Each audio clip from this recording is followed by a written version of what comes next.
What's up mga idol, Chris Ride Motovlog nga po pala. For today's, nandito ngayon tayo sa Yamaha Tre Shop, Premium Corporation.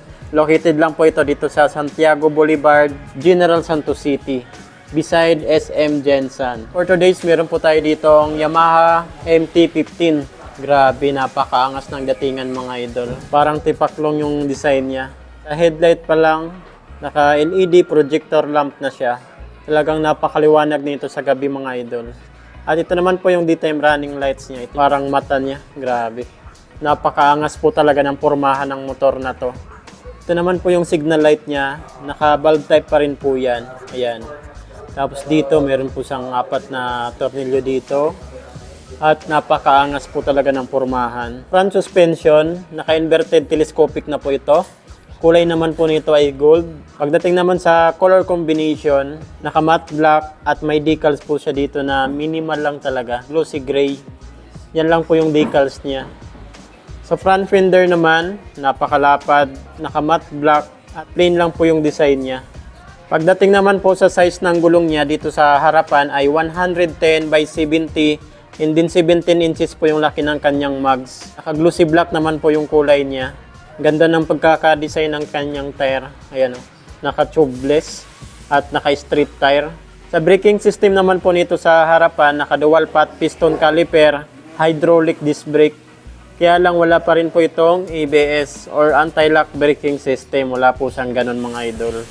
Pagdating naman po sa makina nito, naka 155cc, naka 4-stroke, 4-valve, single overhead cam at ang cooling system po nito ay liquid cooled. Ito po yung radiator niya, nilalagyan po yan ng coolant para hindi mag-overheat yung motor natin.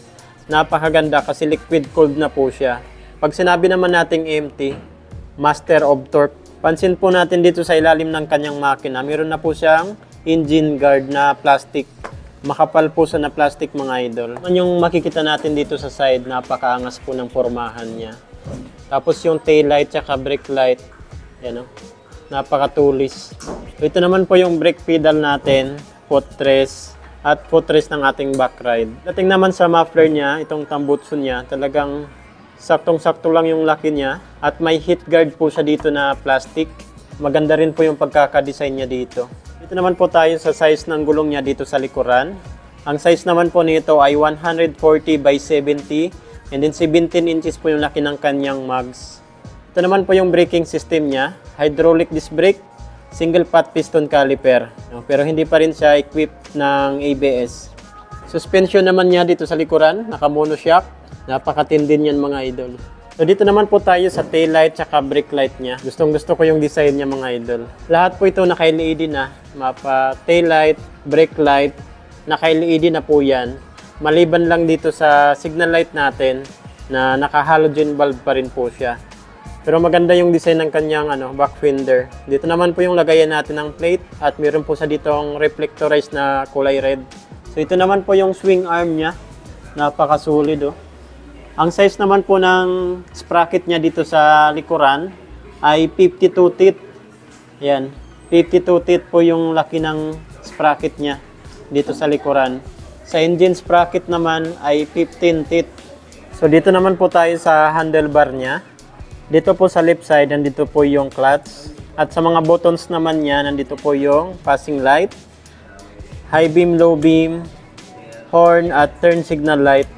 Sa right side naman po, nandito po yung kill switch at electric start. Tingnan naman natin kung may kickstart pa to. Wala na rin po itong kickstart assist mga idol. Sa instrument panel gauge naman, naka fully digital na rin po ito. Ayan, napaka-detalyado niyan mga idol. Ayan, dumako naman po tayo sa price, saka installment update nila dito. Dito pa rin tayo nag-inquire sa Premium Corporation, General Santos City branch, Yamaha MT-15, spot cash, 175,500 pesos. So yan na po yung spot cash nila, 175,500 pesos. Pagdating naman sa installment, ayan, sa installment naman po tayo, down payment ay 20,000. Yan, 20,000 po yung down payment nila dito. Sa 1 year na installment, 12 months ay 16,500 pesos. Sa 24 months, 2 years ay 9,630. Sa 36 months, 3 years ay 7,385. So, rebates pa yan ng 200 pesos kung maaga po tayo magbayad. So, ito magiging 7,185 na lang yan kung maaga po tayo magbayad. Siyempre, sa mga freebies, free helmet, jersey, TPL insurance at 3 years LTO registration. Grabe, napakaangas po talaga ng motor na to. Yamaha MT-15, talagang wala kang lugi sa motor na to. Sa forma pa lang, sa design, sa specs, features. So yan po mga idol, kung may mga ipapa-inquire pa po kayo sa akin na motor, comment nyo na lang po sa comment section ng ating video. Napakarami po nila dito ang Yamaha motorcycle. Yan, hanggang dito lang po muna ating video ngayon. Ride safe po tayo palagi. God bless you all. Chris Ride Motovlog. Peace you.